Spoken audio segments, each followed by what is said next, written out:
1962 के युद्ध में भारत की हार हुई। इस हार का असल कारण आज भी लोगों को पता नहीं है, क्योंकि इस हार के कारणों की जांच रिपोर्ट, जिसे हेंडरसन ब्रुक्स रिपोर्ट कहा जाता है, उसे आज तक पब्लिक नहीं किया गया है।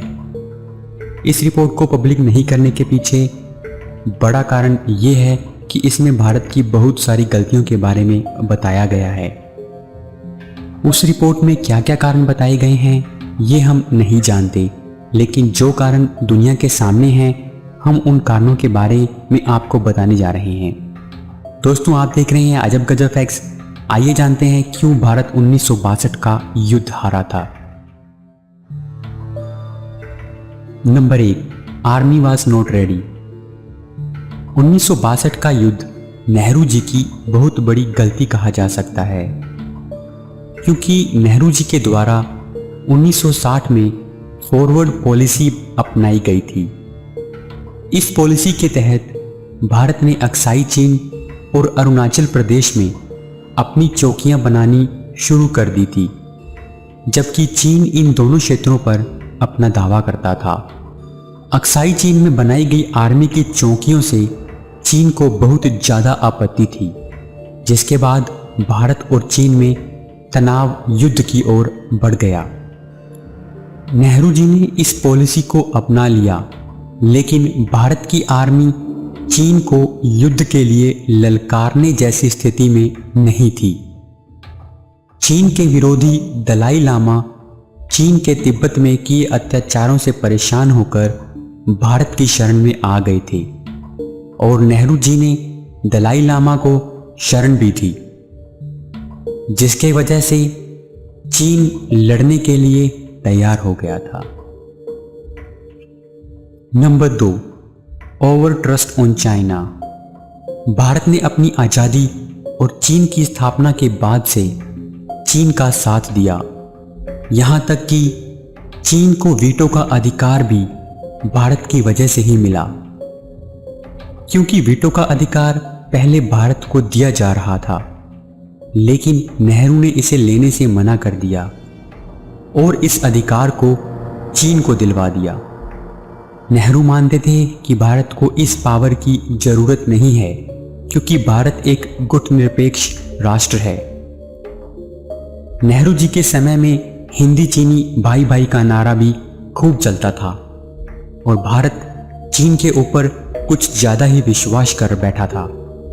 लेकिन चीन ऐसे में अपनी ताकत के सामने सब कुछ छोटा समझने लगा था, इसीलिए उसने भारत को हराकर इस बात को साबित करने की ठान ली। भारत का चीन के ऊपर विश्वास इस हार की बहुत बड़ी वजह बना। Number 3, Indian air force not used. चीन के साथ युद्ध बहुत अधिक ऊंचे पहाड़ों पर लड़ा जा रहा था। इस युद्ध में चीन ने पूरी तैयारी कर रखी थी, जबकि भारत की तरफ से इस लड़ाई की बिल्कुल भी तैयारी नहीं थी। इसके बावजूद भारत ने अपनी बहुत बड़ी ताकत इंडियन एयरफोर्स और इंडियन नेवी का इस्तेमाल नहीं किया। हालांकि चीन की तरफ से भी एयरफोर्स और नेवी का इस्तेमाल नहीं किया गया था। उस वक्त भारत के नेताओं की सोच ये थी कि अगर भारत एयरफोर्स और नेवी का इस्तेमाल करेगा तो चीन भी एयरफोर्स का इस्तेमाल कर सकता है, जिसमें चीन के प्लेन्स भारत के शहरों पर भी बम गिरा सकते हैं। इस लड़ाई में आम नागरिकों को बचाने के लिए सैनिकों की बलि दी जाती रही, और भारत सरकार का यह फैसला बहुत गलत साबित हुआ। Number 4, weak leadership.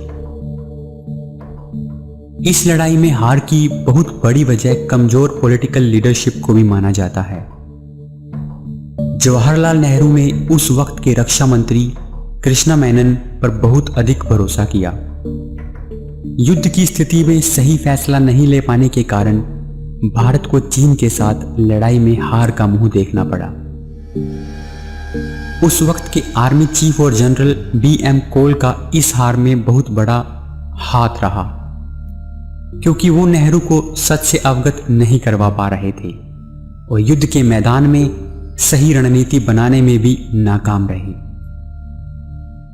उस वक्त की सरकार सैनिकों को मॉडर्न हथियार और दूसरे लड़ाई के लिए जरूरी सामान तक मुहैया नहीं करवा पा रही थी।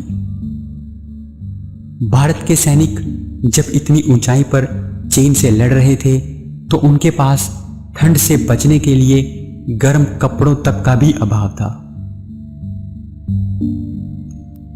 Number 5, China attack from all sides.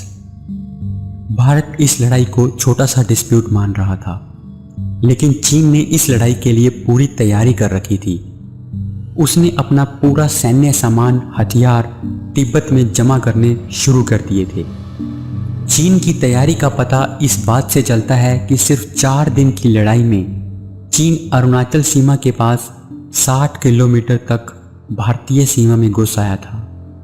20 अक्टूबर 1962 को शुरू इस लड़ाई में चीन ने लद्दाख, उत्तराखंड और अरुणाचल प्रदेश सभी तरफ से एक साथ हमला कर दिया और भारत की सेना को तैयारी करने का मौका भी नहीं दिया। इस वक्त में भारत के मित्र राष्ट्र अमेरिका और रूस भी भारत का साथ नहीं दे सके, क्योंकि दोनों देशों में क्यूबन मिसाइल क्राइसिस शुरू हो गया था, जिसके खत्म होने तक बहुत देर हो चुकी थी। इस लड़ाई में भारत की हार हुई, जिसके बहुत से कारण हो सकते हैं, लेकिन इस लड़ाई से भारत ने बहुत सबक सीखे हैं। भारत को सैन्य ताकत की अहमियत का पता चला। इस लड़ाई के बाद चीन और पाकिस्तान में दोस्ती हो गई और भारत के लिए 2 दुश्मन हो गए हैं। आज भी चीन भारत को 1962 के युद्ध को याद करने की बात कहता है, लेकिन चीन को भी रिजांगला की लड़ाई को याद रखना चाहिए, जिसमें सिर्फ 123 भारतीय सैनिकों ने 1000 चीनी सैनिकों को मारा था। आपसे फिर मुलाकात होगी एक और नई वीडियो के साथ। तब तक के लिए नमस्कार।